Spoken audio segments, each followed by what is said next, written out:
aku minta izin malam hari ini, aku ingin beribadah kepada Tuhanku. Kira-kira kalau ibu ketemu sama suaminya, sudah dekat dengan suaminya, kemudian tiba-tiba suaminya mau pergi, kira-kira gimana nih? Pak, gimana kalau itu gitu Pak? Udah bawa pergi aja, saya kunci pintunya, jangan pulang sekalian. Itu ibu-ibu yang di sana Pak, bukan yang di sini. Di sini enggak salah lagi kan? Enggak salah lagi kan? Sudah pergi di sana, kita masjid. Apa yang dilakukan oleh Ummul Mukminin Aisyah radhiyallahu anha? Beliau ini mengimbangi suaminya baginda Rasul sallallahu alaihi wasallam. Apa katanya? Ya Rasul, sesungguhnya saya ini sangat senang sekali berdekatan dengan engkau. Tapi kalau engkau ingin menghabiskan malam ini bersama dengan Tuhanmu, beribadah kepada Tuhanmu, maka itu juga aku sukai, kata Ummul Mukminin Aisyah radhiyallahu anha. Maka kemudian Rasul sallallahu alaihi wasallam beribadah malam itu semalam suntuk. Rasul beribadah semalam suntuk. Dan beliau menangis malam hari ini. Semalam suntuk, Pak, bayangkan, ada nggak kita bisa beribadah semalam suntuk? Itu dalam riwayat saya pernah baca, Sayyidina Utsman itu kalau beliau baca Quran, Pak, dari baca Al-Fatihah sampai Qul a'udzu birabbin nas, itu satu rakaat. Kalau bapak-bapak di sini gimana? Sama Ustaz, baca Al-Fatihah baru Qul a'udzu birabbin nas langsung. Nah, cuma bedanya kalau Sayyidina Utsman habis baca Al-Fatihah, baca Al-Baqarah. Al-Baqarah lanjutnya lagi apa?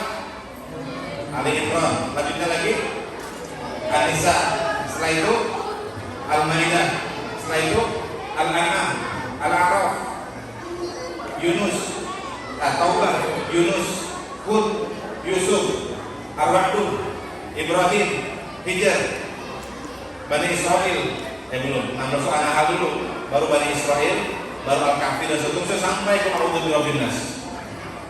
Itu ibadah yang dilakukan oleh para Rasul, itu ibadah yang dilakukan oleh para sahabat radhiyallahu anhum ajma'in.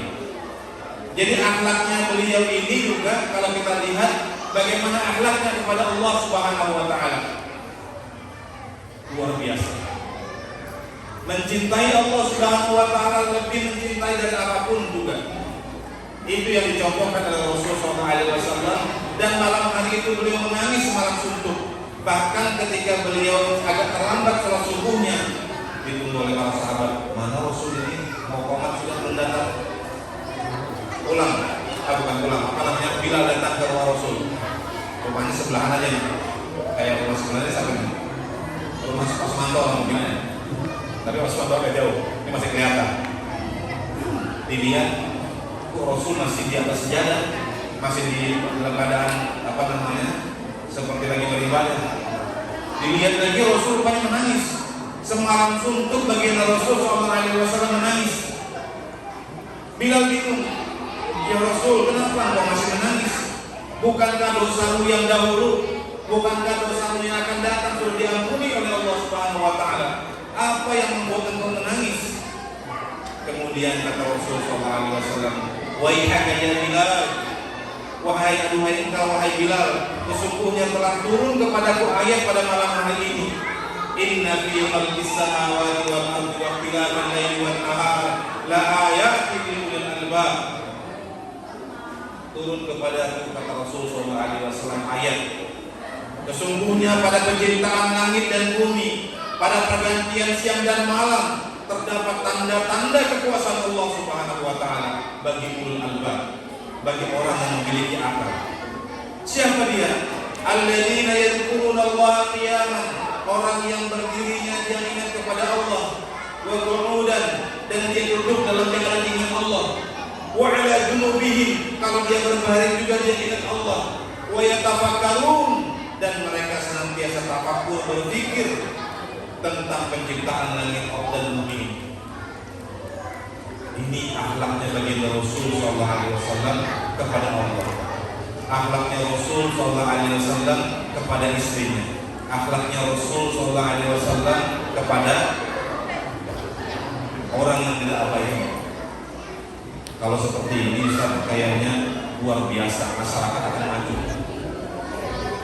Karena kita ini punya nabi yang terbaik untuk khairu ummatin. Umatnya pun menjadi umat yang terbaik. Kenapa? Karena akhlaknya ini yang dipuji oleh Allah Subhanahu wa taala. Wa ma yantiqu 'anil hawa in huwa illa wahyu. Beliau tidak berbicara dengan hawa nafsu beliau, tapi berbicara dengan wahyu yang diberikan oleh Allah Subhanahu wa taala. Kalau perilakunya suami seperti Nabi, insya Allah istrinya akan damai. Kalau istrinya berperilaku seperti Ummul Mukminin Aisyah, maka suaminya juga akan damai. Tidak ada perkelahian. Kalau kepala kampungnya berperilaku seperti Nabi, BPK-nya berperilaku seperti Nabi, sekretaris kampungnya mencontoh Nabi, ketua RT-nya mencontoh Nabi, maju kampung Purwasarijaya ini. Ya, diberkahi oleh Allah Subhanahu wa taala. Amin. Biasanya kalau biasa para ulama itu kalau disebut nama, mereka suka menyebutnya dengan ucapan barakallah. Ini perjanjian kedua. Kalau tadi untuk anak-anak, bagi semua hadirin, kalau saya sebutkan Purna Sarijaya, maka Bapak Ibu semuanya serempak menjawab dengan barakallah. Ya, kita tes dulu ini. Purna Sarijaya. Kayaknya belum balas nih suaranya. Dari pintu ke sebelah sana, diam dulu. Dari pintu ke sebelah sini, nyambung doanya. Purna Sarijaya. Barakallah. 75. Dari pintu ke sebelah sini, Purna Sarijaya. 74,5. Masih mantap di sini tadi yang belakang kan. Jadi kalau Purna Sarijaya ini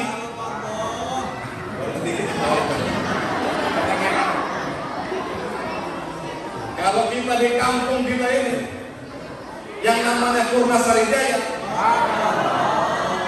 semuanya mencontoh baginda Rasul sallallahu alaihi wasallam, maka kampung kita ini akan maju.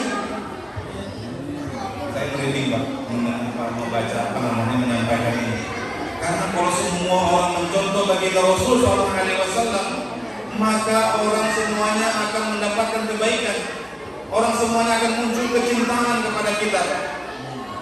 Baginda Rasul sallallahu alaihi wasallam dalam sebuah riwayat sampaikan bahwa kalau orang ditanya di Madinah itu Pak, sahabat-sahabat Nabi ditanya siapa yang paling dekat dengan Muhammad, siapa yang paling dekat dengan Muhammad, maka kalau kita tanya misalnya nih, tanya ke Pak Sekam, Pak Sekretaris Kampung, siapa yang paling dekat dengan Nabi Muhammad, artinya ada orang di sini namanya Muhammad misalnya, saya yang paling dekat. Tanya lagi yang lain, kepala BPK, siapa yang paling dekat? Saya yang paling dekat dengan Nabi Muhammad. Jadi Nabi Muhammad itu Pak, sahabatnya itu kalau ditanya, mereka masing-masing merasa bahwa orang yang paling dekat dengan Nabi Muhammad itu adalah dia. Saking bagaimana Rasul itu memperlakukan sahabatnya itu luar biasa, kecintaan. Dan beliau itu pandai sekali memperlakukan sahabatnya itu Pak. Wahai Mu'ad, ini sahabat Nabi namanya Mu'ad bin Jabal.